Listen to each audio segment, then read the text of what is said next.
So, how do you apply to a college during or just following a pandemic, depending on your beliefs? um, I happen to believe that a lot of the process is similar to years past. So, if you're a counselor, that's good news. Hopefully, that's reassuring. If you're a student, that means hopefully also good news that there is a path that's been laid out for you. And so, specifically, I'm going to give you some like 5 things to think about that are the things that we've been thinking about, for years as college counselors and folks involved in this process. Here's the first thing to think about is make sure, this is like number one, to develop a balanced college list. And what this means is having some schools that you are super excited about and that you can get into. We call these likely schools or foundational schools.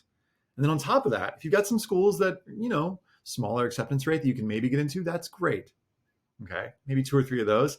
And then you've got your reach schools that you're probably not going to get into, but you're like, you know what, let me give it a shot anyway, because we got to have a dream, right? So that's the first, and I would say the most important thing to do. And I would say keep coming back to that throughout the process. If you're a student and you're watching this and you're like, oh, I don't have those 3 likely schools, watch. Once you do and you research and find those schools, like a measure of relaxation will set in. And it's not too late, if it's before, say the end of the year, to add some schools to your list. Now, the second thing I'd say focus on is that activities list. Some students kind of, skip over this, or they don't think it's that important, but your activities list, which is going to be inside your Common App, which will be the platform that you use to apply to most of the private schools you're applying to, is a really important, it's basically your brag sheet, a way to demonstrate what you've done.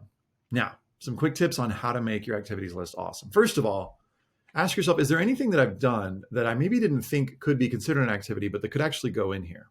So for example, some students, help out a lot around the house, or they've gotten a job to support the family, to bring in some extra income. Like those things really count. You can include those as legit activities. Okay. So first, are there activities that I might not be considering? And to find more, if you just Google 80 plus extracurricular activities, I've got a huge list of those. Okay. The second thing to think about is like once you've written your descriptions, make sure that those descriptions are really doing a lot for explaining what you've actually done. You've only got 150 characters in the Common App. And so that looks like a tweet, like an old tweet, not even like the tweets that came later. But one of the ways to do that is by using active verbs. And you can Google active verbs or resume verbs, and you can see a huge list of awesome verbs that you can use to basically demonstrate a wide range of things you've been doing. Now, once so for example, if you organize something, did you facilitate? Did you manage? Like depending on which verb you choose is going to send a different message. Once you've done that, you can do what I call a values scan.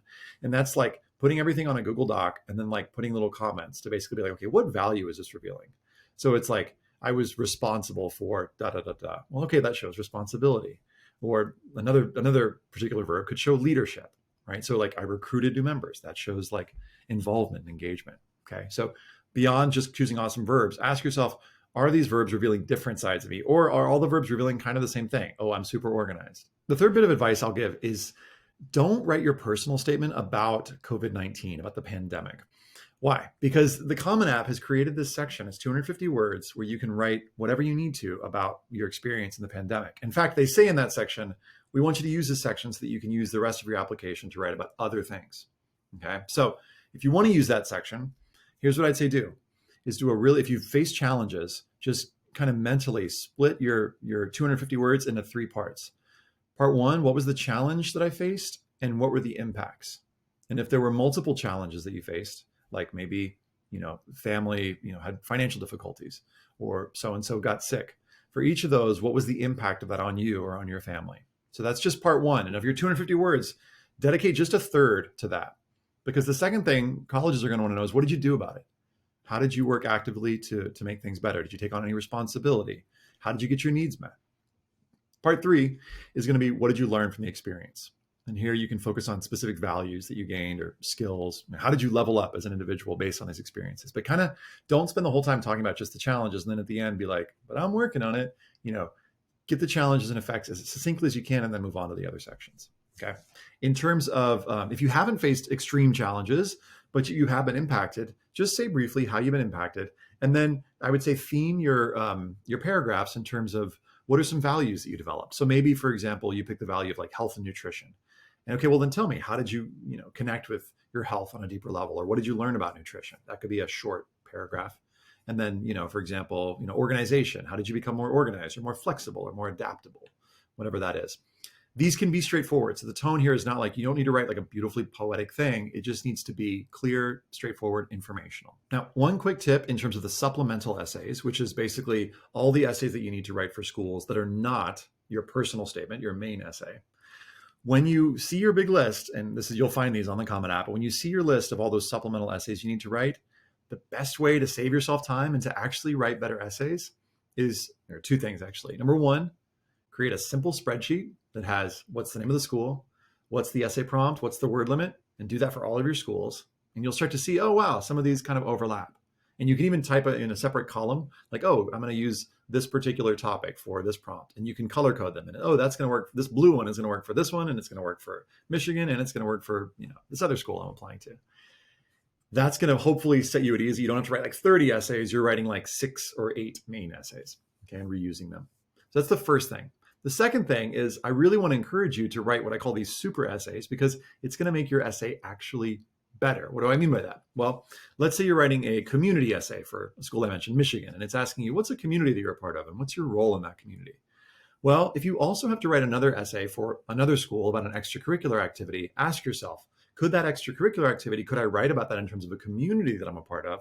Because now that essay that I'm writing for this school is also going to be working for this school. And suddenly it's like, and then start to look at some of those other prompts and go, could I get a little bit, could I get a little bit clever here and figure out, are there other prompts that this could work for? Because then, let's say it's, for example, an intellectual idea that you're excited about. That's for another prompt. And you're able to write in your essay, here's a community that I'm a part of that connects to this intellectual idea. And it's also an extracurricular activity. Suddenly that's what I call a super essay. And it's going to, like I said, not only save you time, but it's going to up-level the quality of that essay. The last thing I want to say is please don't stress over standardized tests. Focus on what you can control. Now, if you couldn't take a standardized test, just put that in your COVID section. Try to take the July and August tests, but they were canceled, and boom, move on. Focus on things that you can control. What are the things you can control? Like I said, focus on developing a balanced school list. Make sure that activities list is on point. You spend a lot of energy putting in and making sure that all of the stuff you've done is represented well in that. Write a personal statement that reflects your values, skills, qualities, and interests, right? And then finally, in terms of your supplemental essays, they're going to take some time, but you can help yourself by creating that spreadsheet and then looking for what I call super topics. These are the things that you can control. And this is life advice, by the way. Is like, this is sort of like the, I forget what's called, the Serenity Prayer. This is the Serenity Prayer for college admissions. It's like, give me the wisdom to focus on the things that I can control, and the things I can't control, just let them go.